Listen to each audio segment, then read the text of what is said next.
Hey guys, welcome to my channel way of K. Ancient history की जो series चल रही थी, आज उसका पार्ट 11 है और आज का फर्स्ट टॉपिक है ब्राह्मण साम्राज्य। तो स्टार्ट करते हैं वीडियो को। ब्राह्मण साम्राज्य, शुंग एवं कण्व राजवंश इसमें जो आते हैं पहले। पुष्यमित्र शुंग, जिसने मगध पर शुंग वंश की नींव डाली, ब्राह्मण जाति का था। शुंग शासकों ने अपनी राजधानी विदिशा में स्थापित की। इंडो यूनानी शासक मिनांडर को पुष्यमित्र शुंग ने पराजित किया। पुष्यमित्र शुंग ने 2 बार अश्वमेध यज्ञ किया। इनके लिए पतंजलि ने अश्वमेध यज्ञ कराए। भरूच स्तूप का निर्माण पुष्यमित्र शुंग ने करवाया। शुंग वंश का अंतिम शासक देवभूति था। इसकी हत्या 73 ईसा पूर्व में वासुदेव ने कर दी और मगध की गद्दी पर कण्व वंश की स्थापना की। कण्व वंश का अंतिम राजा सुशर्मा हुआ। सातवाहन राजवंश, शिमुख ने 60 ईसा पूर्व में सुशर्मा की हत्या कर दी और सातवाहन वंश की स्थापना की। सातवाहन, जिसे आंध्र वंश भी कहते हैं, शासकों ने अपनी राजधानी प्रतिष्ठान, जो कि गोदावरी नदी के किनारे है, में स्थापित की। प्रतिष्ठान महाराष्ट्र के औरंगाबाद जिले में है। सातवाहन वंश के प्रमुख शासक थे सिमुख, सातकर्णी, गौतमीपुत्र सातकर्णी, वशिष्ठिपुत्र पुलुमावी तथा यज्ञश्री सातकर्णी। सातकर्णी ने दो अश्वमेध तथा एक राजसूय यज्ञ किया। सातवाहन शासकों के समय के प्रसिद्ध साहित्यकार हाल एवं गुणाढ्य थे। हाल ने गाथा सप्तशती तथा गुणाढ्य ने बृहद कथा नामक पुस्तकों की रचना की। सातवाहन ने चांदी, तांबे, सीसा सर्वाधिक मात्रा में, पोटीन और कांसे की मुद्राओं का प्रचलन किया। सातवाहन अपना सिक्का ढालने में जिस शीशे का इस्तेमाल करते थे, उसे रोम से मंगाया जाता था। ब्राह्मणों को भूमि अनुदान देने की प्रथा का आरंभ सातवाहन शासकों ने ही सर्वप्रथम किया। भूमि दान का सर्वप्राचीन पुरालेखीय प्रमाण शताब्दी ईस्वी पूर्व के सातवाहनों के नानाघाट अभिलेख में मिलता है, जिसमें अश्वमेध यज्ञ में एक गांव देने का उल्लेख है। सातवाहनों की राजकीय भाषा प्राकृत एवं लिपि ब्राह्मी थी। सातवाहनों में हमें मात्र तंत्रात्मक ढांचे का आभास मिलता है। उनके राजाओं के नाम उनकी माताओं के नाम पर रखने की प्रथा थी, जैसे गौतमीपुत्र, वाशिष्ठिपुत्र आदि। लेकिन सातवाहन राजकुल पितृ तंत्रात्मक था, क्योंकि राज सिंहासन का उत्तराधिकारी पुत्र ही होता था। सातवाहन शासकों ने ग्रामीण क्षेत्रों में प्रशासन का काम गौलमिक को सौंपा। गौलमिक एक सैनिक टुकड़ी का प्रधान होता था, जिसमें 9 रथ, 9 हाथी, 25 घोड़े और 45 पैदल सैनिक होते थे। सातवाहनों की महत्वपूर्ण स्थापत्य कृतियां हैं कार्ले का चैत्य, अजंता एवं एलोरा की गुफाओं का निर्माण एवं अमरावती कला का विकास। सातकर्णी एवं अन्य सभी सातवाहन शासक दक्षिणापथ के स्वामी कहे जाते थे। नोट है, सातवाहन राज्य ने उत्तर और दक्षिण भारत के बीच सेतु का काम किया। नेक्स्ट है चेदी राजवंश, जो कि कलिंग के हैं। अशोक की मृत्यु के उपरांत संभवतः प्रथम शताब्दी ईस्वी पूर्व में कलिंग में चेदी राजवंश का उदय हुआ। इसकी जानकारी हमें हाथी गुम्फा अभिलेख, जो कि भुवनेश्वर उड़ीसा में है, से मिलती है। खारवेल इस वंश का एक प्रतापी राजा था। खारवेल जैन धर्म का अनुयायी था और उसने जैन मुनियों के लिए उदयगिरी की पहाड़ी में गुफा का निर्माण करवाया था। नेक्स्ट है भारत के यवन राज्य। भारत पर आक्रमण करने वाले विदेशी आक्रमणकारियों का क्रम है हिंद यूनानी, शक, पहलव, फिर कुषाण। सेल्यूकस के द्वारा स्थापित पश्चिमी तथा मध्य एशिया के विशाल साम्राज्य को इसके उत्तराधिकारी एंटियोकस प्रथम ने अक्षुण्ण बनाए रखा। एंटियोकस सेकंड के शासनकाल में विद्रोह के फलस्वरूप उसके अनेक प्रांत स्वतंत्र हो गए। बैक्ट्रिया के विद्रोह का नेतृत्व डियोडोटस प्रथम ने किया था। बैक्ट्रिया पर डियोडोटस प्रथम के साथ इन राजाओं ने क्रमशः शासन किया। Diodotus second, Euthydemus, Demetrius, Menander, Eucratides, Antialcidas तथा हर्मिक्स। भारत पर सबसे पहले आक्रमण बैक्ट्रिया के शासक डेमेट्रियस ने किया। इसने 190 ईसा पूर्व में भारत पर आक्रमण कर अफगानिस्तान, पंजाब एवं सिंध के बहुत बड़े भाग पर अधिकार कर लिया। इसने शाकल को अपनी राजधानी बनाया।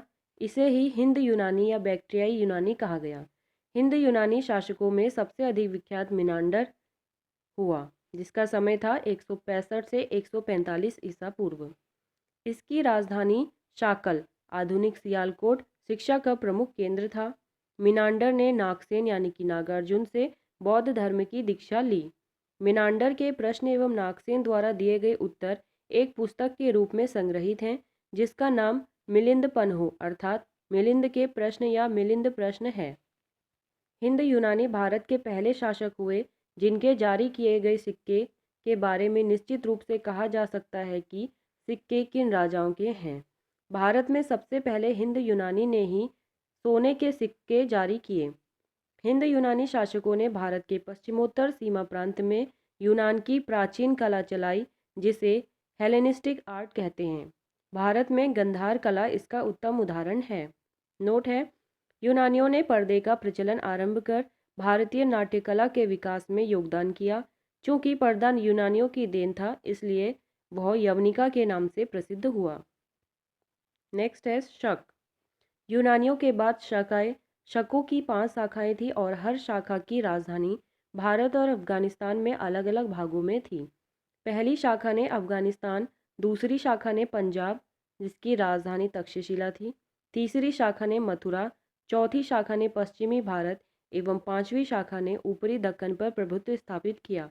प्रथम शक राजा मोह था। शक मूलतः मध्य एशिया के निवासी थे और चरागाह की खोज में भारत आए। 58 ईसा पूर्व में उज्जैन के एक स्थानीय राजा ने शकों को पराजित करके बाहर खदेड़ दिया और विक्रमादित्य की उपाधि धारण की। शकों पर विजय के उपलक्ष्य में 58 ईसा पूर्व के से एक नया संवत विक्रम संवत के नाम से प्रारंभ हुआ। उसी समय से विक्रमादित्य एक लोकप्रिय उपाधि बन गई, जिसकी संख्या भारतीय इतिहास में 14 तक पहुंच गई। गुप्त सम्राट चंद्रगुप्त द्वितीय सबसे अधिक विख्यात विक्रमादित्य था। शकों की अन्य शाखाओं की तुलना में पश्चिम भारत में प्रभुत्व स्थापित करने वाली शाखा ने सबसे लंबे अरसे तक शासन किया। गुजरात में चल रहे समुद्री व्यापार से यह शाखा काफ़ी लाभान्वित हुई और भारी संख्या में चांदी के सिक्के जारी किए। शकों का सबसे प्रतापी शासक रुद्रदामन प्रथम था, जिसका शासन गुजरात के बड़े भाग पर था। कब से कब तक? 130 से 150 ईस्वी तक। इसने काठियावाड़ की अर्ध शुष्क सुदर्शन झील, जो कि मौर्यों द्वारा निर्मित थी, का जीर्णोद्धार किया। रुद्रदामन संस्कृत का बड़ा प्रेमी था। उसने ही सबसे पहले विशुद्ध संस्कृत भाषा में लंबा अभिलेख गिरनार अभिलेख जारी किया। इसके पहले के सभी अभिलेख प्राकृत भाषा में रचित थे। भारत में शक राजा अपने को क्षत्रप कहते थे। नेक्स्ट है पार्थियाई या पहलव। पश्चिमोत्तर भारत में शकों के आधिपत्य के बाद पार्थियाई लोगों का आधिपत्य हुआ। सबसे प्रसिद्ध पार्थियाई राजा गोंडोफर्निस था। इसी के शासनकाल में सेंट थॉमस ईसाई धर्म का प्रचार करने के लिए भारत आया था। नोट है, पार्थियाई लोगों का मूल स्थान ईरान में था। नेक्स्ट है कुषाण। पहलव के बाद कुषाण आए, जो यूची एवं तोखरी भी कहलाते हैं। यूची नामक एक कबीला 5 कुलों में बट गया था। उन्हीं में एक कुल के थे कुषाण। कुषाण वंश के संस्थापक कुजुल कटफिसेस था। इस वंश का सबसे प्रतापी राजा कनिष्क था। इनकी राजधानी पुरुषपुर या पेशावर थी। कुषाणों की द्वितीय राजधानी मथुरा थी। कनिष्क ने 78 ईस्वी में एक संवत चलाया, जो शक संवत कहलाता है, जिसे भारत सरकार द्वारा प्रयोग में लाया जाता है। और ये जो 78 ईस्वी में चलाया, ये उसने अपनी गद्दी पर बैठने के समय चलाया था। बौद्ध धर्म की चौथी बौद्ध संगीति कनिष्क के शासनकाल में कुंडलवन, कश्मीर में प्रसिद्ध बौद्ध विद्वान वसुमित्र की अध्यक्षता में हुई। कनिष्क बौद्ध धर्म के महायान संप्रदाय का अनुयायी था। नोट है, चीनी जनरल पेन चोआ ने कनिष्क को हराया था। आरंभिक कुषाण शासकों ने भारी संख्या में स्वर्ण मुद्राएं जारी की, जिनकी शुद्धता गुप्त काल की स्वर्ण मुद्राओं से उत्कृष्ट हैं। नोट है, कुषाणों ने सोने के सर्वाधिक शुद्ध सिक्के जारी किए। कुषाणों ने उत्तरी तथा उत्तरी पश्चिमी भारत में सर्वाधिक संख्या में तांबे के सिक्के को जारी किया। कनिष्क का राजवैद्य आयुर्वेद का विख्यात विद्वान चरक था, जिसने चरक संहिता की रचना की, जो भारतीय चिकित्सा शास्त्र का विश्वकोश कहलाता है। महाविभाष सूत्र के रचनाकार वसुमित्र हैं। इसे ही बौद्ध धर्म का विश्वकोश कहा जाता है। कनिष्क के राजकवि अश्वघोष ने बौद्धों का रामायण, बुद्ध चरित की रचना की। वसुमित्र, पार्श्व, नागार्जुन, महाचेत और संघरक्ष भी कनिष्क के दरबार के विभूति थे। भारत का आइंस्टीन नागार्जुन को कहा जाता है। इनकी पुस्तक माध्यमिक सूत्र है। इसमें नागार्जुन ने सापेक्षता का सिद्धांत दिया है। कनिष्क की मृत्यु 102 ईस्वी में हो गई। कुषाण वंश का अंतिम शासक वासुदेव था। नोट है, कुषाण राजा देवपुत्र कहलाते थे। यह उपाधि कुषाणों ने चीनियों से ली।